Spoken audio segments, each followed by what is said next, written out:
On the evening of September 27th, on Friday afternoon, early evening, I was out here in the area with our first responders trying to decide when we needed to close the bridge for safety. The roar and the rage and the anger that was very prevalent that evening is contrasted greatly to the rhythm and the peace that you hear behind me today. I also want to take a moment to thank TVA and all of their employees and their staff members, their engineers and their leadership for all of the wisdom and the knowledge and the counsel that they gave us that night. We had an on-site engineer in the EOC giving us real-time data for what was going on out here.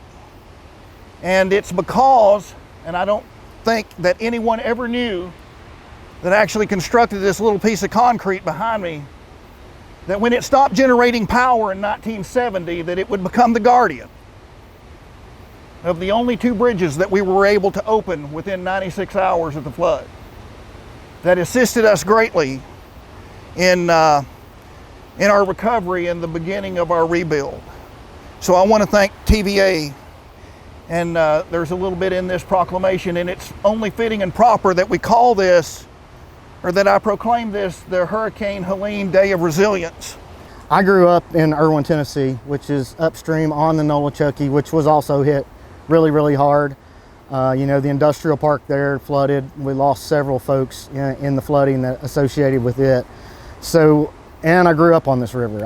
I've fished and kayaked and canoed this river my entire life. So, and the same goes for the French Broad, the Holston, and all of the rivers in East Tennessee. So it's a real point of pride for me to be able to lead the group of individuals that manage this system that means so much to the people around. So, I mean, it's community. Water is community. If you don't have it, you don't have community. So, and it's tied to it. And, you know, being able to have a group of dedicated, knowledgeable, and you know, just professional folks that want to do the best to help out the communities around the water and prevent as much impact as they can when these events hit, it's truly, I can't put it into words how proud and how humbled I am to be able to do that. You know, TVA's been around a long time, and you know, we started managing water on day one, and we've done nothing but progress the science since then through our dam safety programs, through our water management programs, and to be able to push that needle even further, because there are places to grow. I mean, we are amongst the best in the world at what we do, but there is also opportunity for growth. And I think every one of these events lends us an opportunity to see what those are, and then be able to help develop that next level science, and then share it, right? Our after action report, our lessons learned, we've shared that throughout the industry so that folks can learn from what we learned, practice what we found worked well. So it does mean a lot to me. TVA's been around a long time. We started with a mission around flood control, navigation, hydropower production. We've required water quality, water supply, and recreation as the needs have arisen throughout the valley. But I'm most proud of our flood damage reduction, our flood control mission, because I think it has the most capacity to save lives.